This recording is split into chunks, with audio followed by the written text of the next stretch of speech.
Welcome to today's video. What fun things happened when Little Fish got back home?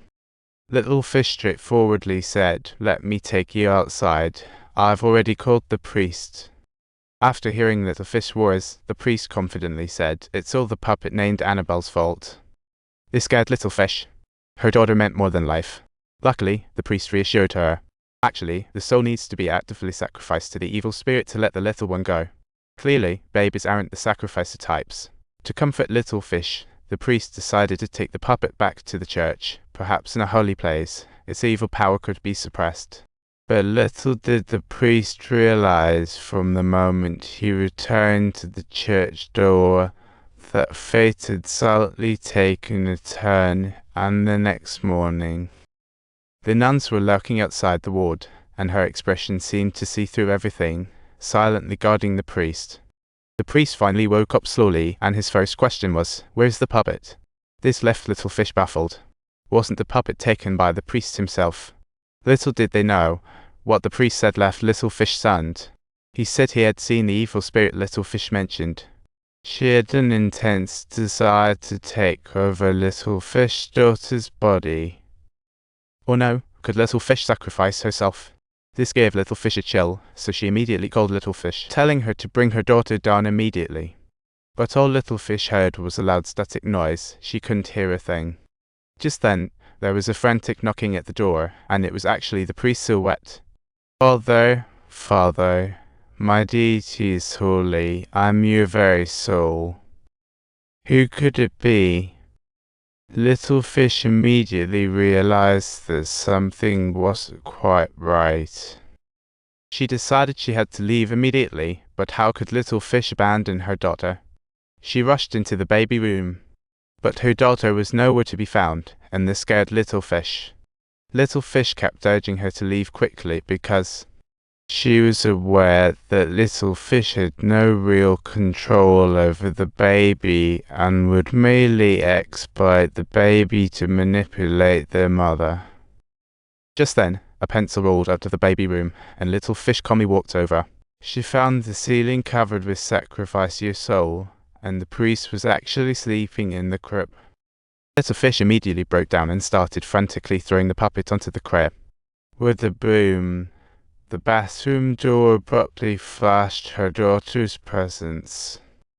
She dashed over swiftly and embraced her daughter tightly, yet within that very moment, her daughter magically transformed back into a little lamb, and to her surprise, her body resembled that of a little dog. Suddenly, a window that said "Sacrifice your soul" opened automatically, surrounded by sparkling lights. She realized that the evil spirit intended to obtain her daughter's safe return by compelling her to willingly surrender her soul. At that moment, Little Fish finally came back. In the blink of an eye, she grabbed Little Fish, and Little Fish understood everything. It turned out that, at that time, her daughter was involved in a car accident, yet she miraculously survived alone, and perhaps everything that happened was paving the way for this very moment today. While Little Fish and Little Fish were distracted, Little Fish gazed at the puppet standing on the windowsill, but she was also a great mother. She couldn't save her daughter, which caused her pain for most of her life. Perhaps this time, Little Fish was truly freed. In the end, the camera slowly scanned the glass box, where Annabelle smiled, as if waiting for her next opportunity. Ready to start her horror cycle again, this scene chills us because it implies that Annabelle's terror has not truly ended. She'll stay alert, and viewers will ponder, who guarantees Annabelle's eternal glass box prison? After watching the movie, a shudder lingers, not from the puppet's eerie movement. It's neither the sudden appearance of the evil spirit nor the sudden scare, but that it precisely pokes at the most vulnerable part of humanity: motherly love. When Annabelle uses a baby's cries and the rocking of the cradle to manipulate Little Fish, what we see is not only the cunning of the evil spirit, but also the instinctual struggle of a mother. Little Fish tried many times to throw away the puppet, but couldn't help but hold on. Behind this seemingly simple choice lies the self-doubt that every mother might face, this unspeakable pain. What if this is fate's gift?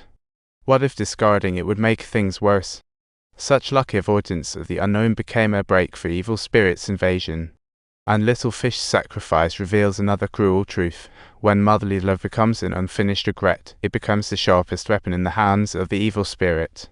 When she jumped off the windowsill with Annabelle, it redeemed her daughter and cried for all mothers bound by fear. In the film, Annabelle in the glass box is still smiling, just like the malice that we avoid in reality but can't escape, reminding us. Fear never comes from external monsters, but from the fear of loss and compromises we make with the unknown. When we hesitate in the safe zone about whether to get rid of the puppet, we may have already given some dark forces the upper hand. Director Leon intentionally magnifies the liquefaction of everyday objects. The safety device runs automatically, and popcorn suddenly explodes.